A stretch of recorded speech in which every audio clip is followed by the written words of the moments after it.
Creator's third expedition window is currently open, and the reset's upcoming here in just a bit. However, one thing that's different about this expedition is a major change to the gameplay loop and how we approach it.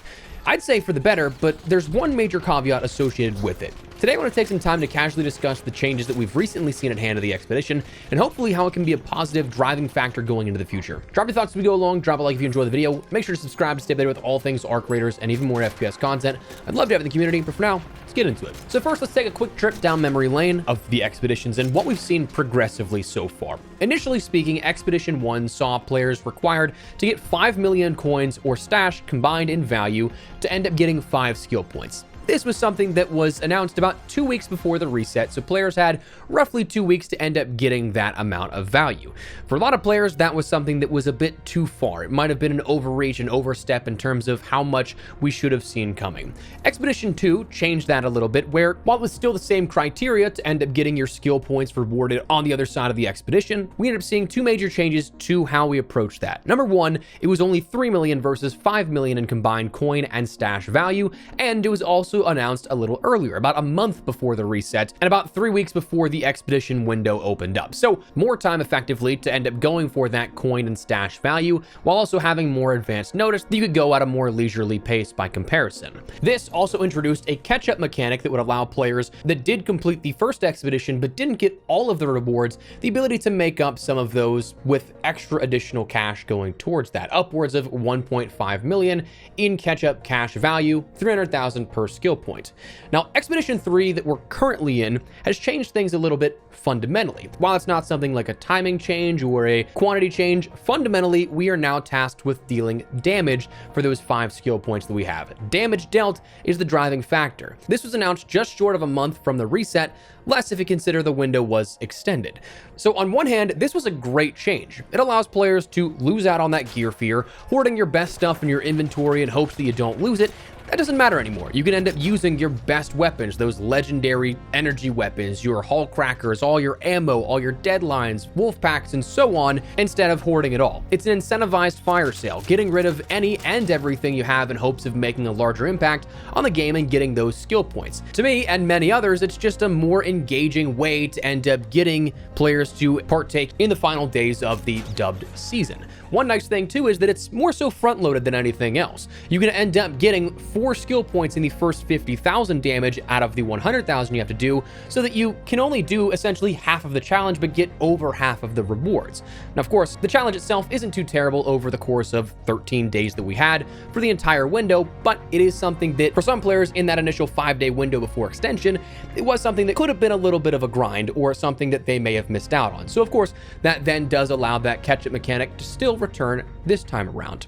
But here's the thing, while we've seen a progressive adjustment to the expeditions 1, 2, and 3, making it seemingly a bit more engaging for players, you don't chase as many coins as the second time, you're not chasing coins at all in the third time, who knows what the fourth holds. The only big catch here with this is that unfortunately the communication was poor.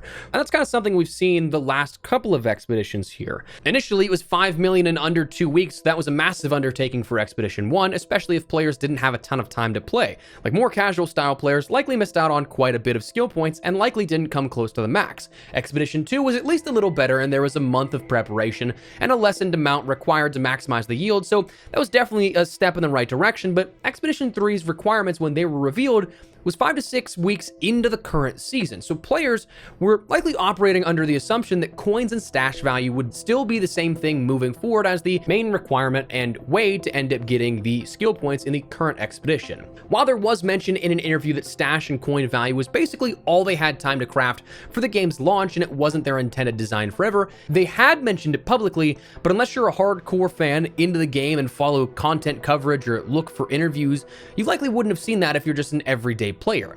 There was no official messaging on their official socials or anything like that that plenty of people missed. And while there was mention of it, there was no real timetable on when that switch from value to something else would go into effect. And that's on top of what we just said of how would the masses know? So when it was announced that the past 5 to 6 weeks of some players potentially gathering resources explicitly for the expedition was kind of a waste of time, it frustrated many players. Not to mention that it was only ever mentioned on socials and their website. I still get comments about that to this day of Maybe even in this video, somebody will find out for the first time of like, wait, damage? Then what did I waste my time on? Now, while it shows in the expedition, at the time of the announcement, it wasn't in-game as a message of the day or anything like that to bring awareness again to everyone. I don't think that there were many players who had issue with the challenge and the damage itself, more so the fact that it wasn't communicated with players until a lot of them likely spent weeks amassing something else based off of prior repetition. To me, I think the changes here that we've seen are a positive move in the right direction, but I just think the execution needs to change a little bit. It needs to be something that allots enough time for all players with enough notice for all players from the get-go. I personally wouldn't mind if it was 5, 10, 25, however many million damage across a 2-month span and that season and that expedition window. Totals, of course, being placeholders, but something larger of a goal with the clear and denoted statements of what it is that you'll need to do from the very beginning.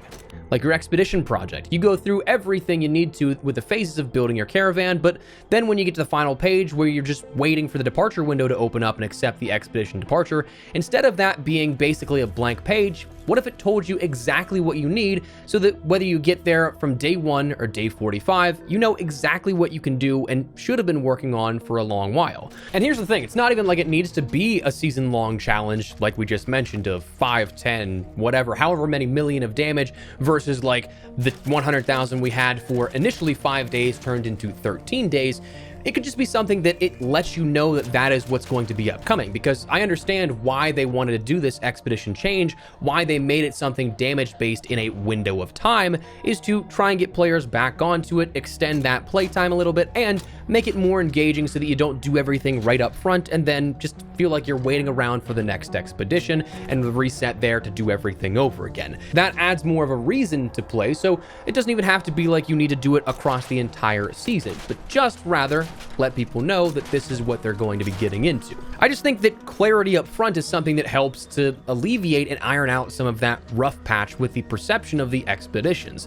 Value for the other side of the reset is another thing, but that's a different story for a different day. I just think that being upfront about that is something that doesn't create any expectations that may be incorrect, while also making it fair for all players that do want to decide to embark on that. So I think that that's my hope here for upcoming seasons and expeditions in the future within Arc Raiders, that we have a bit more communication a bit earlier on, so that there's the clear and concise expectations for what players should be trying to get ready for come the air quote end game. For lack of a better term, it's not end game, but you know what I mean, like the end of the season and what you should be ready for there. So that said, maybe it happens, maybe it doesn't. Of course, we still are going to see more things with the expedition changing as time progresses. It's already been mentioned that skill points are not going to be a thing. We've talked about that before, where it was explicitly mentioned in an interview where someone asked if having 20 extra skill points from an expedition is a danger of making a player too good, to which design director Virgil Watkins said that is the danger there, and that's why skill points have come right up to that line of, do I have a clear advantage over another player? So we'd have to be quite deliberate. The current intent is skill points will not be the reward forever with expeditions. It will cap out at some point to whatever kind of makes sense. So it's not going to be something we see this entire iteration as is forever. So we are going to still see those changes being fluid, in motion with every single upcoming expedition. But I think the biggest thing, the biggest through line, is communicating that to the players as early and as concisely as possible. But let me know your thoughts down below. That's my hope for the upcoming future seasons of Arc Raiders. Let me know, do you agree, disagree, why or why not? Drop your thoughts down below, but if you guys enjoyed the video, you found it at all insightful, do me a favor, drop a like on it, and of course, if you are new to the channel, make sure you subscribe so you don't miss a single thing regarding all things Arc Raiders, and even more FPS content I'd love to have in the community. But for now, thanks so much for watching. Mine has been Espresso. I'll see you later. Take care, and peace.